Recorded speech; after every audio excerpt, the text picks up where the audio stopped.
महत्त्वाची आणि मोठी अपडेट, मुंबईतील रिक्षा आणि टॅक्सी चालकांसाठी आजपासून मराठीची सक्ती केली गेलेली आहे आणि मराठी न येणाऱ्या चालकांवर कारवाईला सुद्धा सुरुवात झाली आहे। दादर आणि ठाण्यामध्ये आरटीओ कडून ही कारवाई सुरू केली गेलेली आहे। मराठी न आल्यास परवाना निलंबित केला जातोय आणि त्याच पार्श्वभूमीवर पोलिसांचा बंदोबस्त सुद्धा तैनात आहे। या संदर्भात आणखी जाणून घेणार आमचे प्रतिनिधी धनंजय आपल्या सोबत आहेत। धनंजय, कशी कारवाई केली जाते? मी सध्या दादरच्याच परिसरामध्ये आहे, स्वामीनारायणच्या, आणि इथे आपण पाहू शकतो कारवाईला सुरू झालेली माझ्या हातात असलेली ही नोटीस आपण पाहू शकतो। ही नोटीस या रिक्षा टॅक्सी चालकांना या ठिकाणी देण्यात येते। आपण पाहू शकतो इथे आपल्यावर अधिकारी आहेत। सर, कारवाईला सुरुवात झालेली आहे आजपासून, तुम्ही आता नोटीस बजावताय, कशी याची प्रोसिजर आहे? यामध्ये प्रोसिजर मी तुम्हाला करून दाखवतो ना, 2 मिनिट गाडी थांबवू द्या। येस, आपण प्रात्यक्षिकच बघूया गाडी आल्यानंतर त्या पद्धतीने कशा पद्धतीने त्यांना अडवलं जातं किंवा काय त्यांना काही प्रश्न जे आहेत ते विचारले जाणार। इथे त्यांच्या हातात असलेले जे काही प्रश्न आहेत मराठी संदर्भातले ते विचारले जातील आणि त्याच्यानंतर या टॅक्सी चालकांवर कारवाई जी आहे ती नोटीस देऊन केली जाईल। आपण पाहू शकतो आता इथे या टॅक्सीला अडवण्यात येते। इथे आरटीओचे अधिकारी आहेत आणि त्यांच्या मार्फत आता त्याची विचारणा केली जाईल। हे थेट आपण पुढारीच्या प्रेक्षकांना दाखवतो कशा पद्धतीने आज कारवाई केली जाते, कारण की मंत्री महोदयांनी नेहमी वारंवार सांगितलं की मराठी आलं नाही तर तुम्हाला इथे काम करता येणार नाही, कमवता येणार नाही, अशा सगळ्या गोष्टी। त्यामुळे तुम्हाला ज्ञान जे आहे ते आलंच पाहिजे। आता ही इथे सध्या आपण पाहू शकतो आरटीओच्या अधिकाऱ्यांनी इथे या टॅक्सी चालकाला थांबवलेलं आहे, लायसन्स मागितलेलं आहे। काय विचारलं जातंय त्यांना? विजय रामतीर्थ कुर्मे, लायसन दाखवा मोबाईल मध्ये असं त्यांना दाखवा ना। आता ही तपासणी चालू आहे। इथे आपण पाहू शकतो काही प्रश्न आहेत, त्यांच्याच माध्यमातून या टॅक्सी चालकाशी संवाद साधला जातो इथे। आणि तुमच्याकडे लायसन्स आहे का, कुठे चालले, मराठी, असे काही प्रश्न जे आहेत अधिकाऱ्यांच्या मार्फतले ते विचारले जात आहेत। त्याच्यानंतर आणि मग हे सगळं तपासल्यानंतर जर काही प्रश्नांची उत्तरं येत नसतील, त्याला मराठीमध्ये संवाद साधता येत नसेल, तर त्यांना जी नोटीस आहे, सध्या आपण ही नोटीस पाहू शकतो, हीच नोटीस जी आहे ती या चालकांना बजावली जाणार। त्यानंतर 1 महिन्याची वेळ जी आहे ती खरं तर देण्यात येणार आणि त्यांना पुन्हा एकदा प्रशिक्षण केंद्र जे आहे जिथे मराठी शिकवली जाते तिथे मराठी शिकावं लागणार। आणि तरी सुद्धा जर मराठी शिकले नाही तर त्यांच्यावर 3 महिन्यासाठीची कारवाई करण्यात येणार। सध्या 1 महिन्याची नोटीस आहे आणि त्यानंतर जर तरी मराठी शिकले नाही तर त्यांच्यावर निलंबनाची, म्हणजे त्यांचं लायसन्स किंवा परमिट जे आहे ते निलंबनाची कारवाई ही केली जाणार असल्याचं आपल्याला पाहायला मिळतं। आपण पाहू शकतो सध्या इथे तपासणी सुरू असल्याचं आपल्याला हे चित्र पाहायला मिळतं। सध्या अधिकाऱ्यांनी विजय रामतीर्थ कुर्मे, विजय रामतीर्थ कुर्मे, लायसनची मागची बाजू कुठे आहे? मागची नाही सर, एकच आहे, पाठीमागची बाजू नाही सर म्हणून मराठी शिकले का तुम्ही? येतो मराठी येते पूर्ण, मराठी पूर्ण येते? मराठीचं काय प्रशिक्षण घ्यायची गरज पडली का तुम्हाला? बरं, मी तुम्हाला मराठीमध्ये आता विचारतो, जर तुमच्याजवळ प्रवासी आला आणि त्यानं सांगितलं मला भांडुपला जायचं आहे, तर तुम्ही काय बोलाल त्याला? साहेब घेऊन जातो, तसा साहेब घेऊन जातो। बरं, ठीक आहे। जर तुम्हाला प्रवाशानं विचारलं की मीटर चालू करा, तर काय कराल? चालू करतो साहेब, मीटर चालू करा। जर प्रवाशानं तुम्हाला विचारलं गाडी थोडी बाजूला डाव्या बाजूला घ्या, तर काय कराल? घेतो साहेब, मी घेतो। जर प्रवाशानं तुम्हाला विचारलं की गाडी थांबवा, तर काय कराल? गाडी थांबवतो साहेब।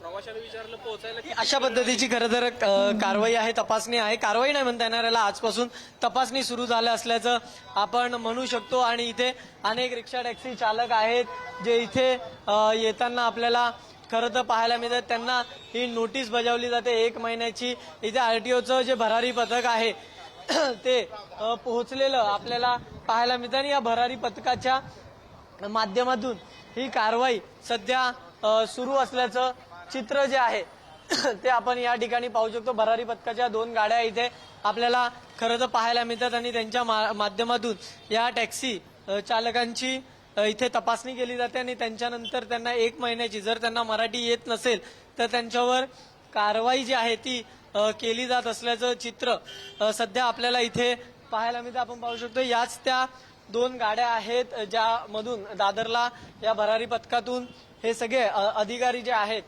ते इथे आलेले आपल्याला पाहायला मिळतात आरटीओच्या, आणि त्यांच्या मार्फत रिक्षा टॅक्सी चालकांची ही या ठिकाणी तपासणी सुरू असल्याचं आपल्याला पाहायला मिळते. सध्या हा दादरचा स्वामीनारायणचा परिसर आहे, भाग आहे आणि या स्वामीनारायणच्या परिसरामध्ये ही कारवाई सुरू असलेली आपल्याला खरं तर पाहायला मिळते. आपण पाहू शकतो की इथे सुद्धा रिक्षा टॅक्सी चालकाला नोटीस जी आहे ती बजावली जात असल्याचं आपण पाहू शकतो. आपण पाहतोय कशा पद्धतीने त्याला मराठी येत नाहीये, त्यामुळे त्या दृष्टिकोनातून तिथे त्याला मराठी येत असेल तर त्याला नोटीस दिली जात नाहीये. मात्र ज्याला मराठी येत नाही अशांना इथे नोटीस दिली जात असल्याचं चित्र जे आहे इथे आरटीओच्या अधिकाऱ्यांकडून इथे देण्यात येत असल्याचं चित्र आपल्याला पाहायला मिळतं. आपण पाहू शकतो कारवाईला मुंबईमध्ये सुद्धा आता सुरुवात झालेली आहे आणि एकंदरीत आपण इथे काही प्रवाशांची सुद्धा बातचीत करणार आहोत. काकी, एक प्रश्न असा आहे, मराठी आता ह्यांना कंपल्सरी केलं, आजपासून कारवाई सुरू झाली, काय नेमकी प्रतिक्रिया तुमची? वाटेल फरक पडेल? फरक पडेल. सगळ्यांनी सुरुवात केली. पडायलाच हवा फरक. हो हो, मराठीमुळे खूपच आम्हाला हे मिळेल. काय म्हणजे काय मुगरोरी किंवा ह्यांची दादागिरी काय दिसत? खूप खूप दादागिरी दिसत होती, त्याच्यामुळे हे फरक पडलाच पाहिजे आणि सगळ्यांनी मराठी बोललंच पाहिजे. बरोबर. आज नोटीस यांना बजवायला आता इथे आरटीओच्या अधिकाऱ्यांनी सुरू केली आहे बाबा, आणि आता कारवाईला सुरुवात झाली आहे. फार चांगली गोष्ट आहे ही आणि हे अशी चालू राहिली पाहिजे. असं मदत सोडून दिली तर त्याला काय अर्थ राहणार नाही आहे. आणि या इथे दादर स्टेशनला तर फार मुजोरी चाललेली आहे. मराठीचा विषय वेगळा राहिला पण अशी तर फार दादागिरी चाललेली आहे आणि ह्यांनी मराठी शिकलं पाहिजे. या प्रवाशांच्या भावना आहेत, मराठी शिकलं पाहिजे असं प्रवाशांचं मत इथे असलेलं आपल्याला खरं तर पाहायला मिळतं. आणि आपण पाहू शकतो हे सगळे अधिकारी इथे आरटीओचे आपल्याला 2 ज्या भरारी पथकाच्या गाड्या आहेत त्यांच्या माध्यमातून कारवाई इथे सुरू असल्याचं पाहायला मिळतं. आपण पाहू शकतो आता पुन्हा इथे सुद्धा आपण जर पाहिलं तर समोरून येणारी जी टॅक्सी आहे ती थांबवण्याचा इथे आता अधिकाऱ्यांकडून प्रयत्न केला जाईल खरं तर, आणि त्याची विचारपूस केली जाईल. आणि त्याच्यानंतर जर त्याला मराठीचं व्यावहारिक ज्ञान नसेल तर त्याच्यावर नोटीस दिली जाईल त्याला, आणि त्याच्यानंतर सुद्धा जर तो मराठी शिकला नाही तर त्याच्यावर ही कारवाई केली जाईल. आणि आपण पाहू शकतो आता विचारणी सुरू असल्याचं आपल्याला पाहायला मिळतंय आणि ही सगळी कारवाई जी आहे आजपासून त्याला सुरुवात झालेली आपल्याला पाहायला मिळते. त्यामुळे नवीन जे कायदा आहे त्या कायद्यानुसार जुजबी ज्ञान असणं हे गरजेचं आहे असं नोटीसमध्ये म्हटलेलं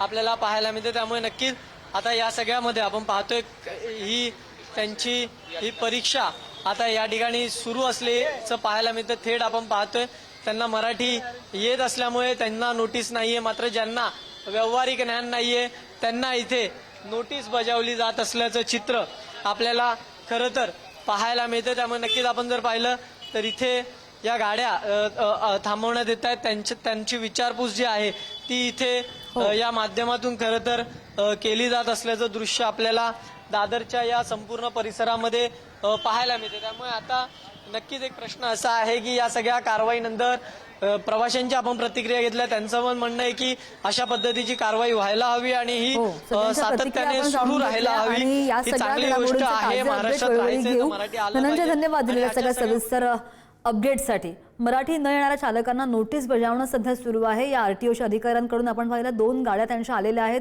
4 व्हीलर, आणि हे अधिकारी या टॅक्सी चालकांची विचारपूस करतात. काही ठराविक प्रश्न त्यांना यावेळी विचारले जात आहेत की मराठी येते की नाही येत. जर नसेल येत तर नोटीस बजावली जाते. 1 महिन्याची ही नोटीस असणार आहे. आणि त्याच सगळ्या संदर्भातला हा सगळा आढावा दादरमधून आमचे प्रतिनिधी धनंजय दळवी आपल्याला या सगळ्या संदर्भातली माहिती देत होते. आपण या सगळ्याचा आढावा घेत होतो.